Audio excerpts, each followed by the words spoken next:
ورنہ ہم تو راوی کے لیے پانی چناب سے لا رہے ہیں اور پھر وہ پانی آگے پہنچا رہے ہیں دریا ستلج کے اندر تاکہ سلیمان کی نہریں جو ہے چل سکے. اب انہوں نے چناب کے اوپر ہاتھ ڈال دیا، بنگلی ہاٹ ڈیم کے اوپر بات ہی کرنے کو تیار نہیں.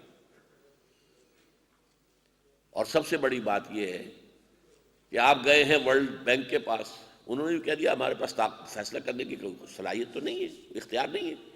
ہاں ہم کسی غیر جانبدار شخص کو مقرر کر دیں گے، لیکن سب سے بڑی بات یہ ہوگی وہ کہیں گے یہ ٹائم بارڈ ہے، اتنے سالوں سے ہم بنا رہے تھے یہ ڈیم، یہ خاموش کیوں رہے؟ ہمارا کروڑوں روپیہ لگ گیا. بہرحال نتیجہ اس کا کیا لگے گا؟ ولر بیراج بھی ہے، نیلم کے اوپر بھی ان کا ارادہ ہے، سرنگ کھود کر پہاڑ میں سے وہ دریا نیلم کا پانی بھی لے جانا چاہتے ہیں. یہ تو پنجاب کو سٹرینگولیٹ کرنے کا. اور ادھر ہمارا حال کیا ہے؟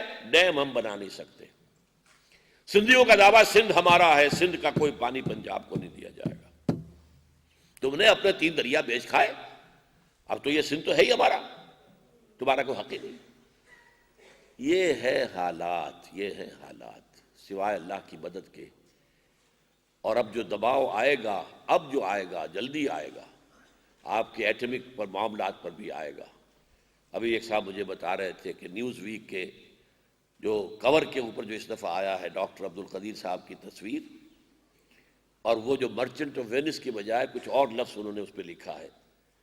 میں نے جی مرچنٹ آف مینس، برائی کا مرچنٹ.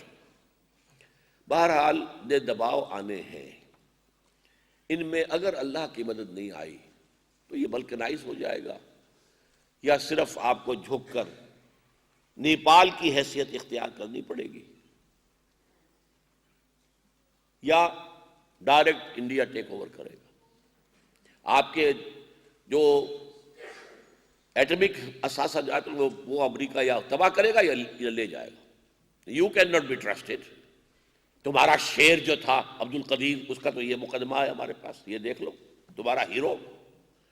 اور پھر تمہارے ہاں مولوی پہنچ گئے، اب کسی بھی وقت ہو سکتا ہے، اینی ٹرن آف ایونٹس.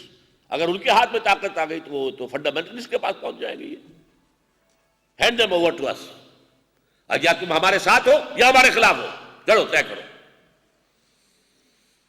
ان حالات میں ذرا پڑھیے، اندرونی خلفشار کے بھور اور بیرونی سازشوں کے طوفان میں پاکستان کی ڈوبتی کشتی کو بچانے کا واحد طریقہ عوام کی توبہ کے ساتھ ساتھ دستوری اور آئینی توبہ.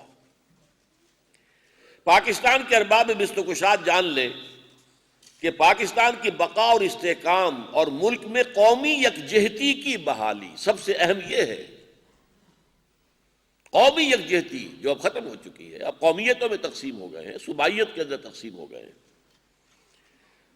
قومی یکجہتی کی بحالی دوسرے تمام عوامل سے بڑھ کر، یعنی یہ کیا گنتے ہیں، ٹیکنالوجی کی تعلیم ہو جائے، فلاں یہ ہو جائے، لٹریسی پرسنٹیج بڑھ جائے، ہماری معیشت درست ہو جائے، یہ سارے عوامل بھی ہیں، ٹھیک ہیں، دے سپورٹ ہے اسٹیٹ. لیکن یہاں سب سے بڑھ کر جو ہے، دوسرے عوامل سے بڑھ کر اسلام کے نظام عدل اجتماعی کے قیام اور شریعت اسلامی کے نفاذ پر منحصر ہے. اور بحمداللہ دستور پاکستان میں اس کی بنیاد بھی پڑ چکی ہے. تاہم دستور کی اسلامی دفعات کے پورے طور پر مؤثر ہونے کی راہ میں چند چور دروازے حائل ہیں، جن کی بنا پر ہمارا دستور منافقت کا پلنگا بن کر رہ گیا. چنانچہ اب ضرورت اس عمل کی ہے کہ دستور میں ترمیم کے ذریعے نمبر 1 قرارداد مقاصد دفعہ 2 الف کو پورے دستور پر حاوی قرار دیا جائے. دفعہ 227 کو دفعہ 2 بے کی حیثیت سے قرارداد مقاصد سے ملحق کر دیا جائے. نمبر 3 فیڈرل شریعت کوڈ کو زیادہ مستحکم کیا جائے، اور اس کے لیے نمبر 1 اس کے دائرہ کار پر عائد جملہ تحدیدات کو ختم کر دیا جائے. ادخلوا فی السلم کافہ، اسلام میں آنا تو پورے کے پورے آؤ. تمہارا دستور بھی قرآن کے تابع ہونا چاہیے. قائد اعظم نے تو کہا تھا 60 سال پہلے کہ ہمارا دستور جو ہے 1400 سال پہلے سے طے ہے قرآن میں. آپ رکھنا چاہتے ہیں علیحدہ، اور ان کا خوف وہی ہے کہ کوئی یہی نہ کہہ دے کہ یہ تو پارلیمانی نظام ہی غلط ہے. بھائی نہیں، وہ مباحات میں ہے، سوچے تو صحیح، غور تو کریں. بہرحال اس کے دائرہ کار پر عائد جملہ تحدیدات کو ختم کر دیا جائے. اس کے کئی بینچ تشکیل دیے جائیں تاکہ تیزی کے ساتھ کام کر سکے، اور اس مقصد کے لیے موجودہ اسلامی نظریاتی کونسل میں شامل جید علماء کرام کی خدمات حاصل کی جائیں۔ نمبر 3، اس کے جج صاحبان کی شرائط ملازمت اور مراعات ہائی کورٹ کے ججوں کے مساوی کی جائیں۔ یہ نہیں کہ کسی معاملے میں اگر آپ کی مرضی کے خلاف کوئی فیصلہ دے دیا ہے تو پھر اگلی اپیل کرا کے پہلے جج کو نکال باہر کیا، ڈسمس، اور جج لے آئے، ان سے پہلے سے کوئی کمٹمنٹ لے لی اور فیصلہ کر دیا۔ یہ ہوا ہمارے ساتھ۔ 20 سال کی محنت جو ہے، جو سود کے بارے میں ہوئی ہے ہمارے ملک میں۔ بہرحال یہ نہ ہو کہ جج جو ہے وہ آپ کی مرضی کا نہیں ہے۔ آپ کو معلوم امریکہ کے اندر کوئی جج کبھی ریٹائر نہیں کیا جا سکتا، سپریم کورٹ کا جج رہے گا جب تک کہ مر نہ جائے یا وہ خود نہ کہہ دے کہ بھئی میں اب نہیں کر سکتا تو مجھے چھٹی دے دے۔ جن لوگوں نے ابھی دیکھی ہے تقریب حلف برداری اس کی بش کی، اس میں وہ جج جو آیا ہے سپریم کورٹ کا چیف جسٹس، لوگوں نے پکڑ کے تو اس کو چلا رہے تھے، اتنا بوڑھا آدمی، اس سے وہ حلف کے الفاظ صحیح ادا نہیں ہو رہے تھے، اور اس نے حلف لیا۔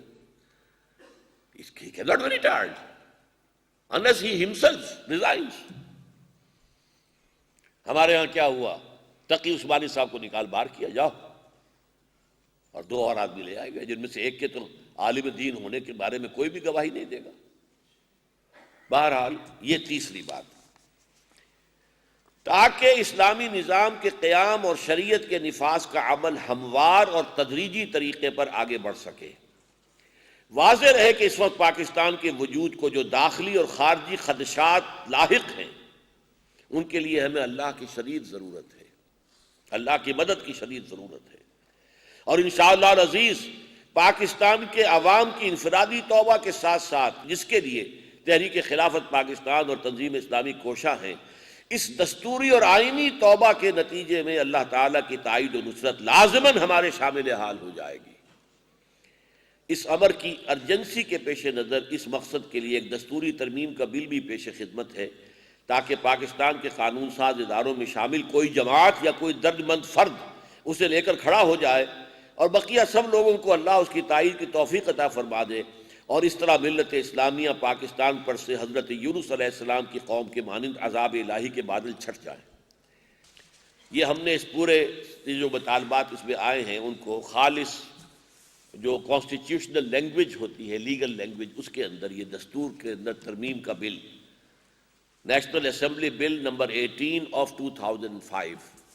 اب اس میں آپ حضرات سے تو ایک تو استدعا یہ ہوگی کہ یہ کتابچہ جنہوں نے نہیں پڑھا وہ لازماً پڑھیں، اور جو بھی یہ کتابچہ لیں وہ 4-5 جو ہیں یہ ہینڈ بل بھی ساتھ اور لیتے جائیں، تاکہ اسے پھیلائیں، خود پڑھیں پورے اس ترمیم کو، اور جو بھی آپ کا کوئی ایم این اے جاننے والا ہے، کوئی ایم پی اے ہے، کوئی سینیٹر ہے، تو ان سب کو پہنچائیے، جن کو بھی پہنچا سکے، اور یہ کتابچہ بھی پہنچائیے، اللہ آپ کو اس کی توفیق دے۔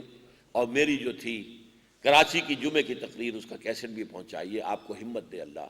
یہ کام کرنے سے ہوگا، ہاتھ پر ہاتھ دھرے بیٹھے رہیں گے تو کچھ نہیں ہوگا، اور اگر یہاں یہ اسلام نہ آیا اور 2-2.5 سال کے اندر اندر کوئی یہاں ایک بیسک ٹرن نہیں آیا تو خاکم بدہن 3 میں سے ایک صورت لازماً ہو جائے گی، یا بلکنائزیشن۔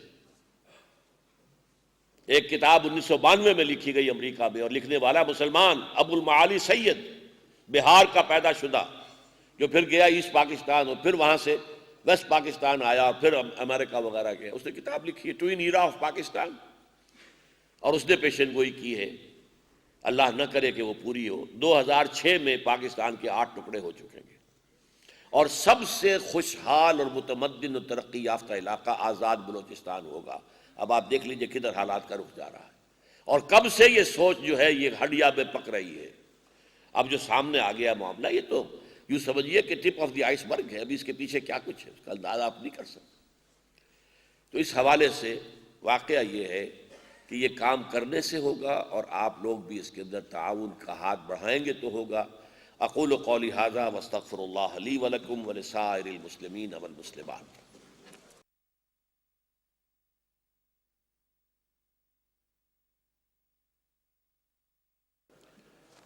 پہلا سوال ہے، حدیث میں آتا ہے کہ بنی اسرائیل کی سیاست انبیاء کے ہاتھ میں تھی، لیکن بنی اسرائیل یہود کی تاریخ تو اس کے برعکس ہے۔